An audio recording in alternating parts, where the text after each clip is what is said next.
Before the video gets started, I want to briefly address that the background music that I will be using for this video comes from the OST from the Nintendo DS game Yu-Gi-Oh! World Championship 2008.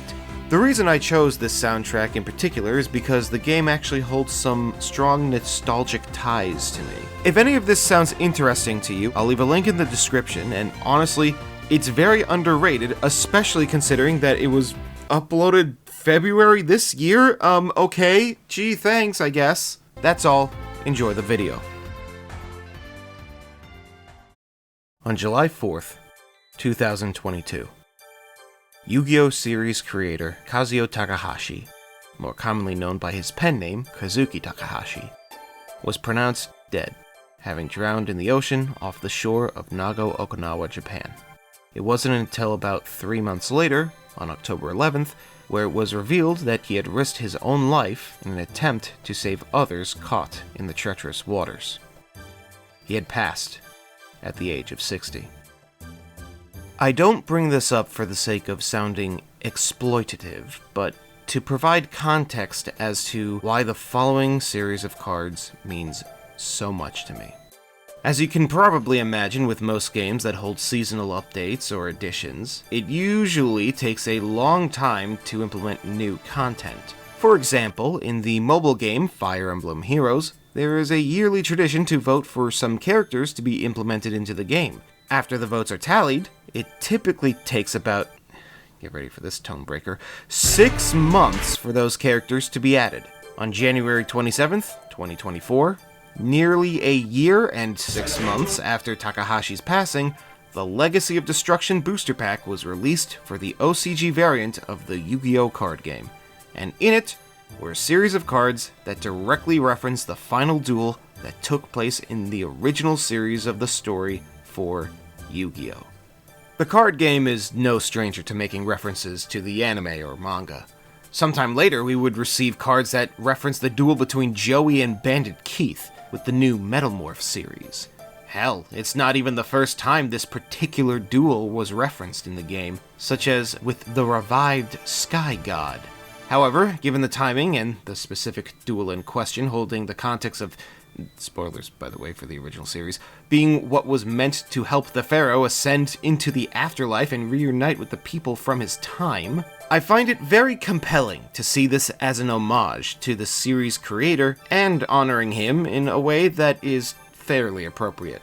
This would become known as the Shining Sarcophagus series, or Gold Chest of Light in the OCG. All of these monsters were ones that Yugi summoned in order to use against Atem in that final duel, but also include some cards that Yugi had used throughout the show or are highly recognizable. The foundation centering all of these cards is the following continuous spell. Shining Sarcophagus cannot be destroyed by monster effects. You can only use each of the following effects of Shining Sarcophagus once per turn.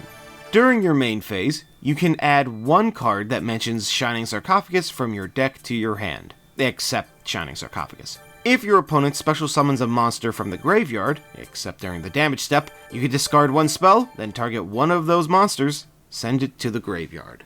Before I talk about the symbolic value of having the entire deck revolve around this one card, I'll do my best to analyze this from a gameplay perspective. Decks that typically depend on a singular card in order to make any of their gears spin, more on that later, tend to fail due to either a lack of consistency in order to use said MacGuffin, or it gets disposed of in the most anticlimactic way possible.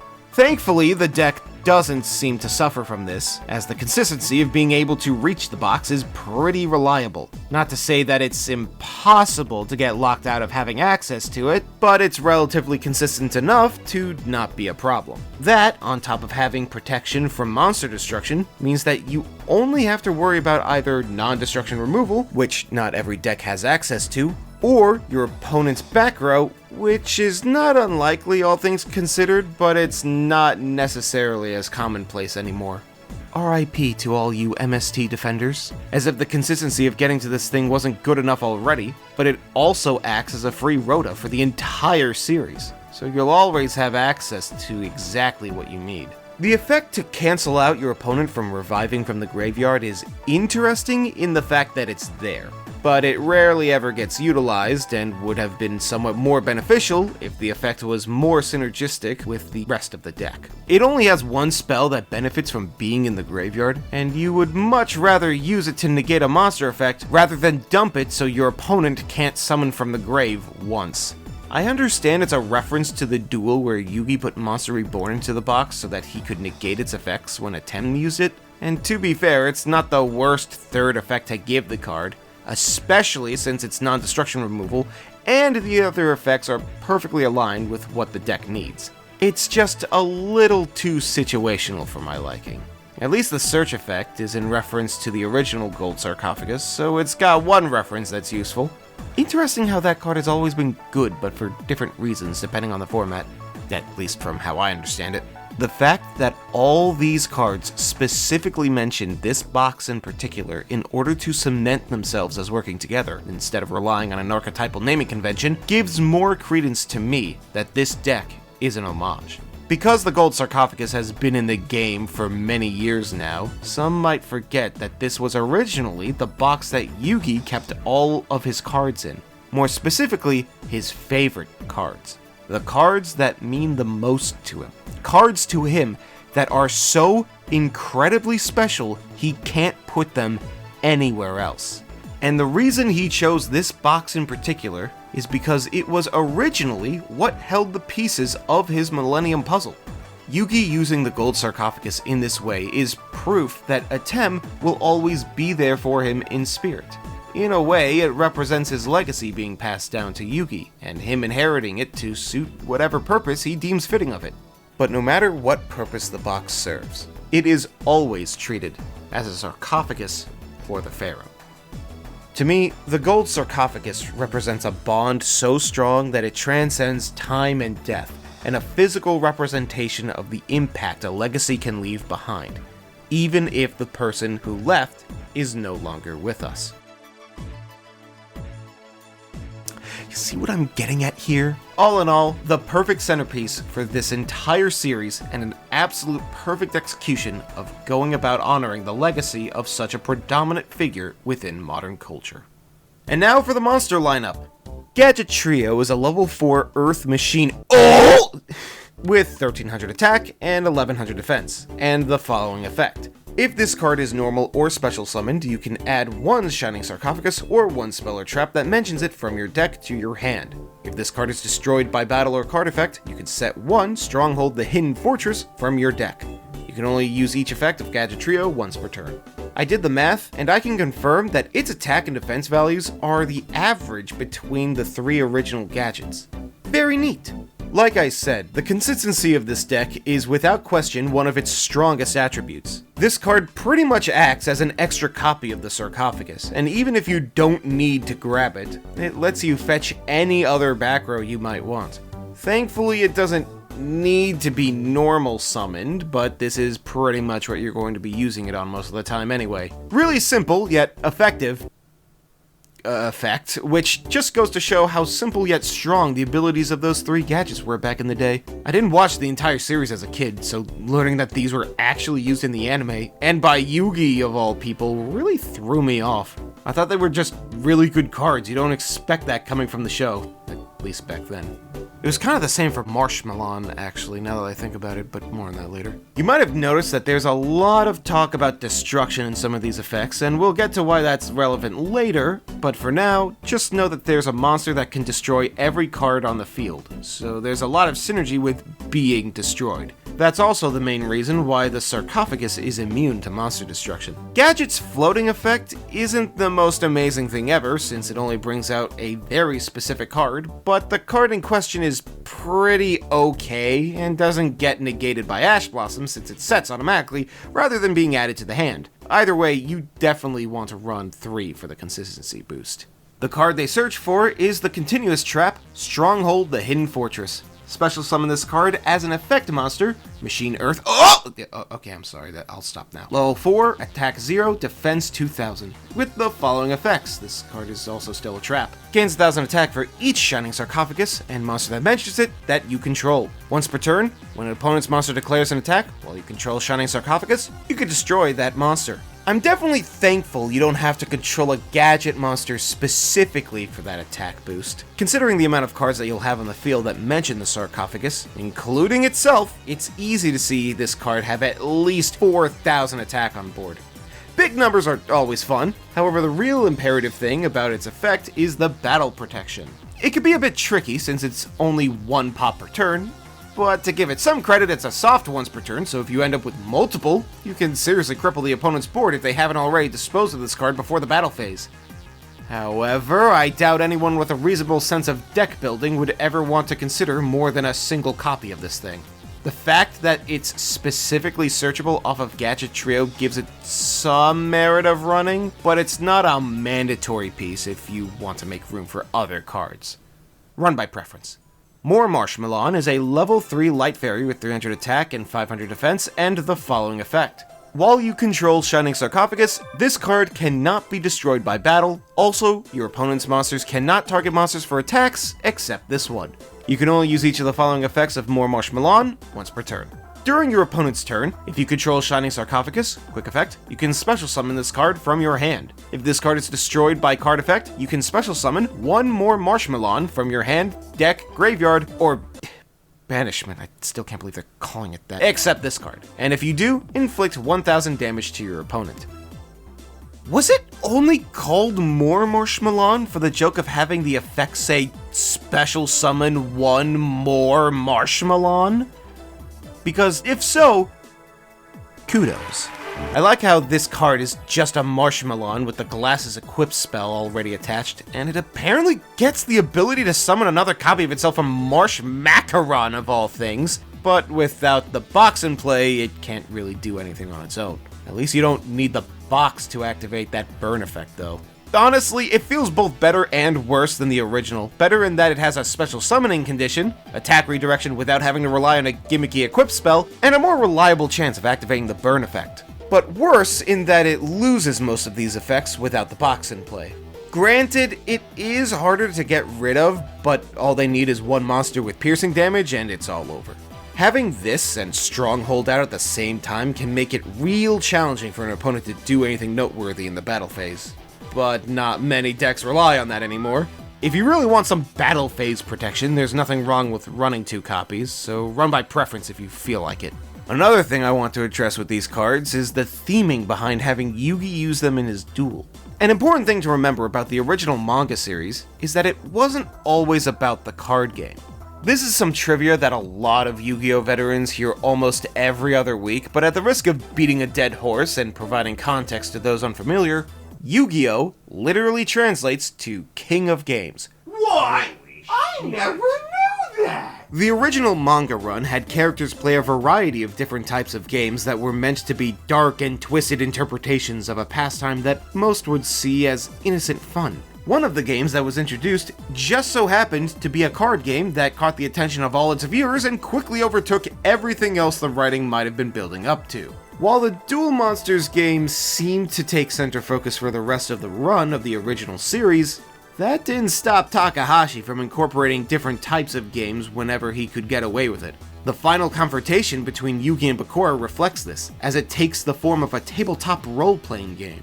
Yugi's deck against Atem also reflects this, by incorporating monsters that are either living toys, or characters you would expect to encounter in old-school RPG video games. We have a classic slime in the early game, a giant dragon boss, and a warrior or spellcaster class to pick from as a player character. Most monsters in Yu-Gi-Oh! Tend to be pretty monstrous in appearance, taking inspiration from a lot of general fantasy, or at least the ones in the original series. So Yugi choosing to pick monsters that are direct references to classic RPG tropes specifically feels like an intentional decision to showcase that he still values the joy that games can bring. Despite the card game taking control of the narrative, it was a nice roundabout way to tie everything back in on itself in a way that felt natural and didn't outright ignore the direction that the series went. This is another reason why I love these cards. They feel so purposeful to reflect its main character who is, for all intents and purposes, a reflection of its writer.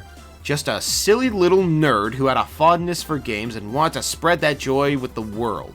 I could go on with this point, but hopefully you understand just how perfect the implementation of these cards are, not only for the ending of the original series, but also in honoring its creator with this new set of retrains. I personally feel like there's a clear imbalance of toys to RPG ratio in this deck at the moment, so hopefully we can expect a Blockman retrain to fix that. Way to take it back. Next up, we have Silent Magician 0 and Silent Swordsman 0. They're both light level 4 monsters with 1000 attack and defense, Magician being a spellcaster and Swordsman being a warrior, with some similar effects.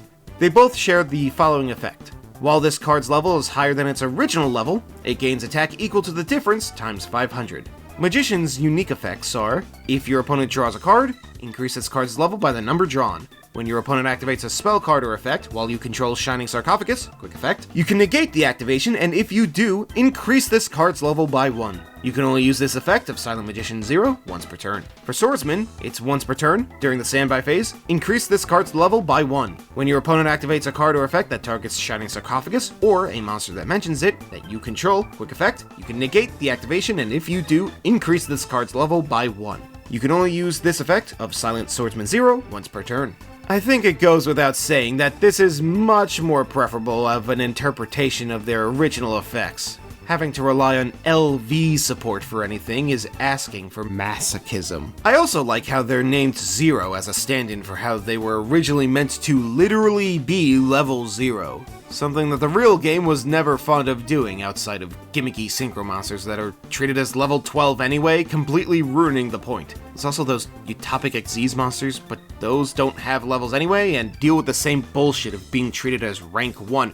Why do they bother doing this if it gets ignored anyway? Having them at level 4 and pretending they're level 0 was a cute workaround. As for them individually, Magician is always going to have an easier time increasing its level, almost acting as a sort of punishment for your opponent for attempting to draw at any point, even if that punishment is just an attack boost. However, the ability to shut down any spell card activation is really powerful. Sure, you could only do it once per turn, but if you hit a very important card, that can easily disrupt some decks. The high attack value isn't going to be that necessary until your turn anyway, but at least it allows you to more easily get into OTK range. Swordsman, on the other hand, has a worse level up condition, but better negation effect. Since you only get one standby phase per turn, this thing is not going above 1500 without some extra support. However, its negation effect doesn't require Shining Sarcophagus on the field,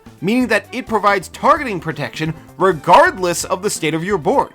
It can't protect all of your cards, such as anything face down or not a part of the series, but being able to protect itself, the box, or any other monster in said series is very imperative to your game plan. For what it's worth, these cards work for what they do. Strong negation tools that can reach pretty high attack values under the right conditions. I suppose it also gives the deck an excuse to run Silent Sword Slash and Silent Burning as discard fodder for the Sarcophagus and letting you search out their respective monsters. But I feel like it's a bit of a contentious choice considering that they're not searchable themselves. Sword Slash does admittedly have a very strong protection effect, so that one could lead to some fun experimentation at least. So go wild, I guess.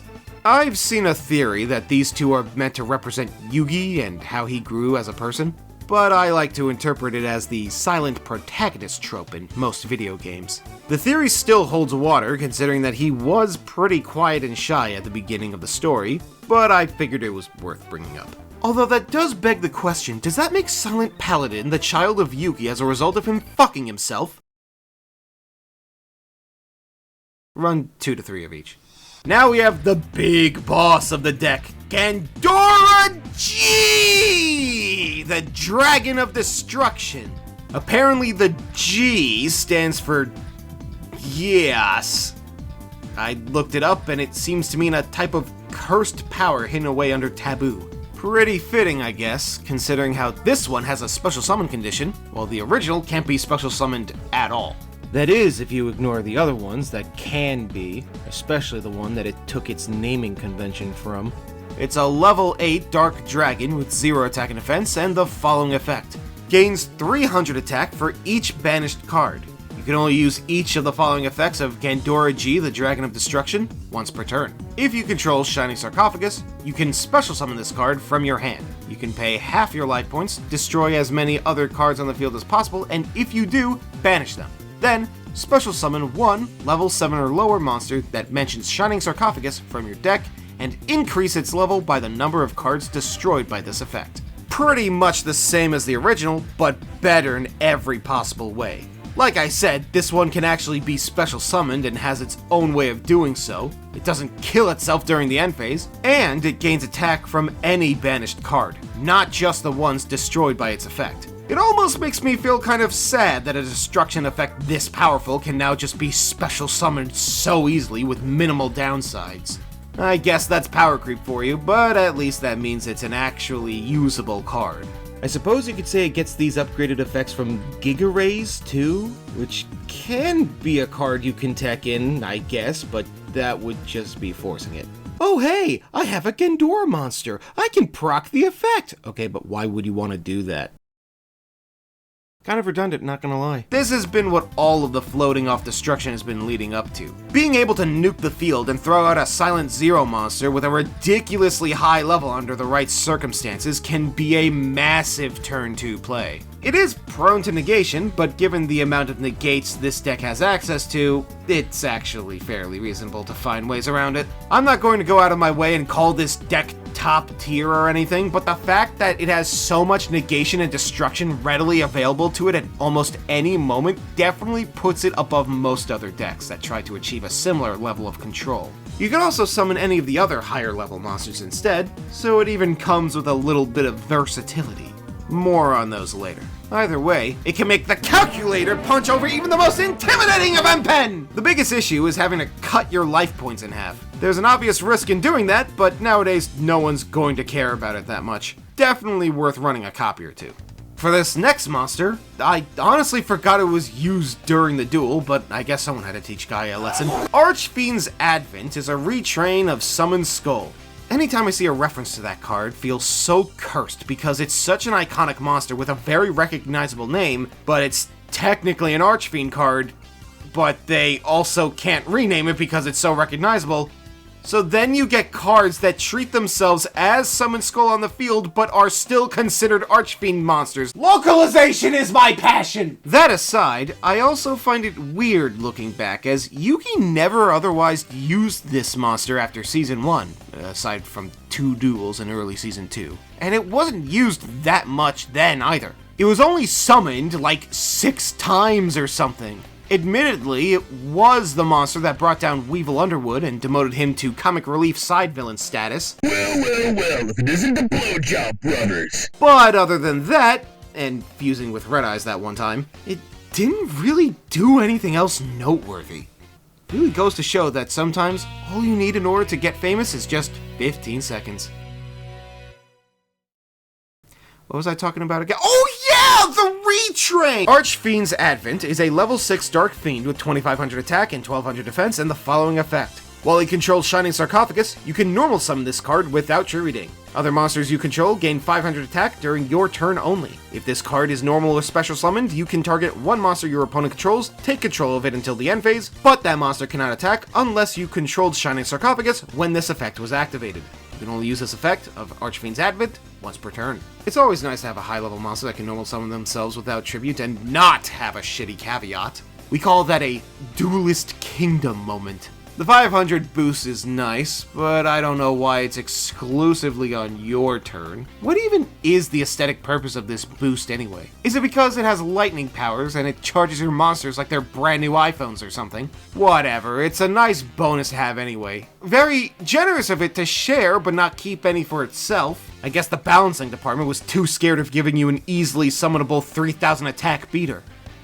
Because we definitely have never had any of those before.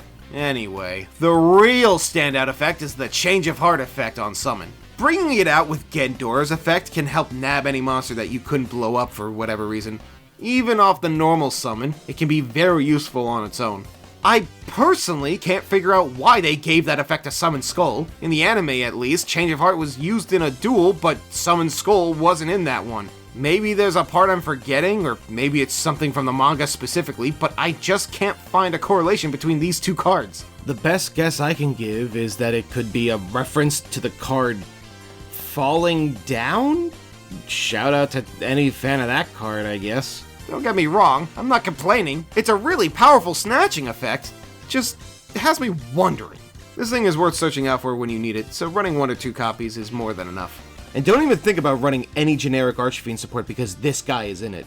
I see anyone running a fucking skilled red magician, I'm going to summon your Archfiend skull! The final monster we'll be talking about is Dark Magician, the Magician of Black Magic. I personally preferred the previously translated name associated with this card, that being Dark Magician, the Ebon Sorcerer, but I still think it's better than its actual Japanese name of Black Magician. Black Magician. I'm getting some dark vibes from that. Regardless, it's a level 7 Dark Spellcaster with 2500 attack and 2100 defense, and the following effect. This card's name becomes Dark Magician while on the field. You can only use each of the following effects of Dark Magician, the Magician of Black Magic, once per turn. If Shining Sarcophagus is on the field, you can special summon this card from your hand. If this card is destroyed by card effect, and a level 5 or higher monster is on the field, you can special summon this card, then you can set 1 spell or trap from your deck that mentions Dark Magician. More easy field presence and recursion. It's obviously meant to combo with Gendora, but even without it, if the opponent destroys it, they're likely to be controlling a level 5 or higher monster themselves. But more often than not, you'll probably have at least one of the Silent Zero monsters with a level up out. Not the most reliable backup plan, but at least it's there. The more interesting aspect of this revival effect is being able to search for any Dark Magician back row. With the right amount of deck building, this could lead to a lot of versatility. Being treated as said monster on the field also gives the ability to proc those effects. I wish it was also considered that in the graveyard, but I guess that might have been too much. The versatility of this search can be as far as a searchable Feather Duster, a quick play fusion, and a continuous trap that makes your Dark Magician completely immune to all card effects, and if it blows up, actually synergizes with your monster's floating effects, and can also search for said Feather Duster, and can also be searched out for with the field spell, which can also be searched off this effect. Not being able to grab the Eye of Timaeus is a bit annoying, as that could have led to extra protection for your Sarcophagus, but since this deck does technically run a dragon, it's not impossible to bring it out with the standard fusion spell. It's an easily spammable card that makes you plus way more than it doesn't, so absolutely run any number of these. I know it was a Tem that used him in the duel and not Yugi specifically, but it's still his favorite monster and is heavily tied to the character. I also appreciate how this design takes inspiration from the later interpretations of how Takahashi depicted him. Nice touch. The card that you'll probably want to search for more than any other with that effect is the following. Dark Magic Mirror Force is a normal trap that says, when an opponent's monster declares an attack, or an opponent's monster effect is activated that would destroy a monster on the field, and a monster that mentions Shining Sarcophagus is on the field, the first time each monster you control that mentions Shining Sarcophagus would be destroyed by battle or card effect, for the rest of this turn, after this card resolves, is not destroyed. Also, destroy as many opponent's attack position monsters as possible, then, if you control Dark Magician, inflict 500 damage to them for each monster destroyed. Making a retrain of Mirror Force is interesting, as that's less of a Yugi card and more of a generally iconic card from the era. Once again, you do not see me complaining. Analyzing these cards had made me realize just how focused on battle disruption old Yu-Gi-Oh was. At least in the anime. It's interesting that they kept a focus on that while not compromising on general disruption and effect destruction. It's such a weird balancing act for retooling old cards to fit into modern standards, but I have to hand it to them. They succeeded in making them feel familiar while also being playable in the modern day. It's genuinely impressive. Anyway, it's really good destruction protection for your monsters, and that's a good thing since they don't always want to blow up. Especially the children. It's also nice that you don't need the Sarcophagus on the field specifically, just monsters that mention it. So it has the swordsman benefit of still being able to proc itself without having the box in play. The burn damage is pretty inconsequential for the most part, but it's only there just so it can be searched off of Dark Magician's effect, so it's actually pretty reasonable. Especially since you'll more often than not have it on the field when activating it. This combined with more Marshmallon can lead to some decent burn damage if you don't have enough for a complete OTK next turn. even if the attack values tend to be pretty high most of the time. While doing research for this video, I also found that this burn damage is actually a reference to how the card dealt damage in the first season of the anime. I'm assuming it's because it was interpreted as a type of counter that would redirect attacks. They really thought they knew how to make a game back then, huh? The fact that it also gives all of your monsters extra protection after activation is also really nice, especially since it's technically not a negate. Even this effect is a reference to how the original manga version of the card operated. It's really amazing how this one card is just every single version of Mirror Force. Not including all those other versions of Mirror Force. This protection gives the deck a very strong, control-heavy playstyle that makes the opponent have to put in a lot of work if they want to ensure that they can run you over. That being said, you only need to run one of these since it's easily searchable through multiple means. Next up is Future Silence. It's a quick play spell that states, add one monster that mentions Shining Sarcophagus from your deck to your hand, then, if you activated this card during the battle phase, while you control Shining Sarcophagus and a monster that mentions it, each player draws until they have 6 cards in their hand. You can only activate one Future Silence per turn. Once again, the consistency of this deck is shot through the roof. While it can only search for monsters, it can search for Gadget Trio, which can then search for the box. This means that, if you max out on each card, there are 9 chances your starting hand will draw into something to get started with. Imagine if Cleaforts could consistently summon towers turn 1. Am I exaggerating? Possibly, but I just can't get over how much you're able to grab this rectangular prism so often. Again, it's prone to negation, but do I look like someone who cares about negation when I probably have a backup option in my hand already? The battle phase condition of the effect is a reference to the anime version of Card of Sanctity, which is quite possibly the most butchered card ever adapted from the show. Filling up your hand is nice, but doing it for the opponent also runs some risks. If you already made it to the battle phase, it's quite possible that their hands are already mostly empty, though this is admittedly meant to combo with Silent Magician. The attack boost is not worth it though.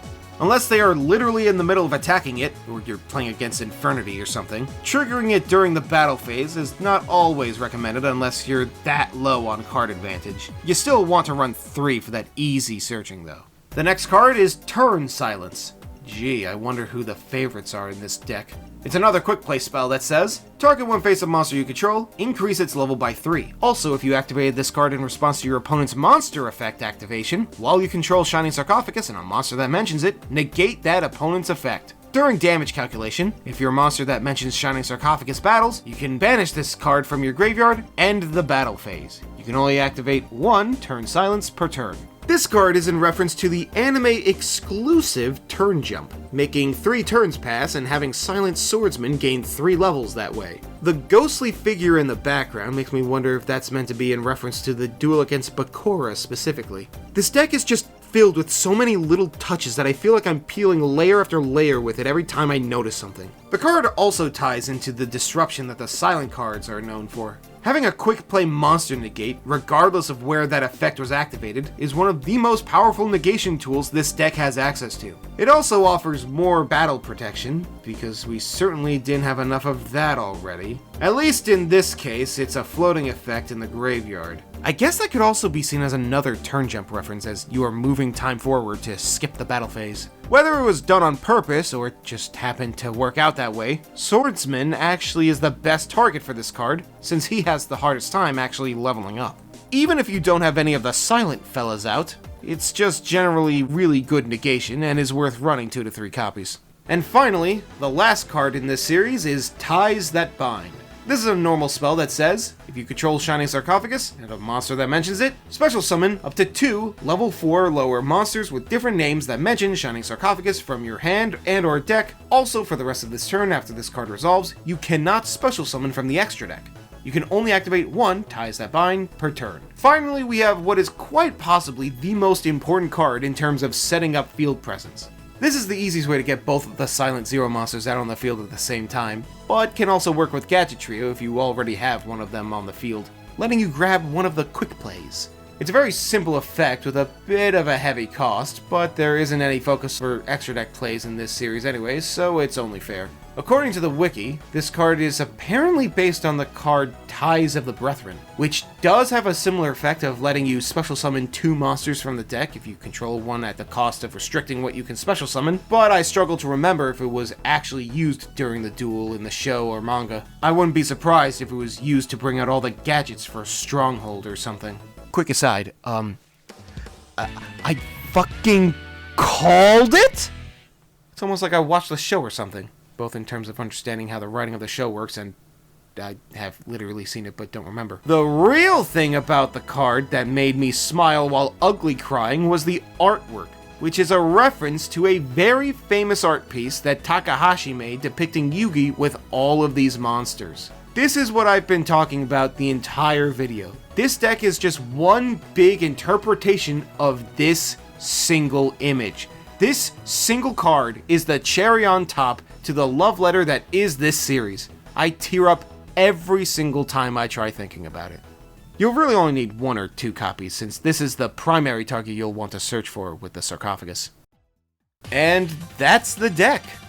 I wouldn't be surprised if it got more support sometime in the future. Like I said, there's always room for Blockman. Realistically, though, I wouldn't be surprised if there was a Dark Magician Girl equivalent. Regardless if this is where the deck stands forever or not, I haven't been able to stop thinking about it ever since its reveal. It even almost made me consider buying actual physical cards for the first time in like 15 years just so I could have them. Almost. Like I said before, I don't expect this deck to be meta-prevalent or anything, but I at the very least think it can be considered a decent rogue deck in the right format. Do you realize how crazy it is to talk about an anime reference deck like that? The fact that they put this much care and time into designing these cards to be as faithful and playable as they are right now, while also being the perfect homage to one of the most legendary figures to have ever come out of Japan, feels almost like a miracle with how well it was able to stick the landing. I think it's also a testament to how far the card designers have improved their craft over the years. But maybe I'm just looking at things a little too deep now. Either way, it's a beautiful set of cards that is very fun to play and tugs at the heartstrings at all the right angles. I've had a very on and off relationship with Yu-Gi-Oh! Over the course of my life. But after having fully reintroduced myself to the game back when Master Duel came out, I have fallen in love all over again. Even though this game has changed to such a deranged state that I don't even recognize it as the exact same anymore. What the fuck is a Tri-Brigade? I have come to realize just how much this game, and its subsequent anime, has truly meant to me. The Shining Sarcophagus series of cards is a testament to that fact, and is, in my opinion, the most emotionally resonant group of cards that has ever been produced by this game. The journey that these characters have gone on, and the extremely memorable monster designs have left an inadvertently profound impact on my life. Symbolically representing everything that the original series was attempting to accomplish, this deck is more than just an homage. It is a celebration of everything that Yu-Gi-Oh! As a franchise has been able to achieve. After having recently celebrated their 25th consecutive year of existing, the only way it could have ever felt even better is if it was being celebrated alongside its original creator. Rest in peace, Takahashi-san. Thank you for everything.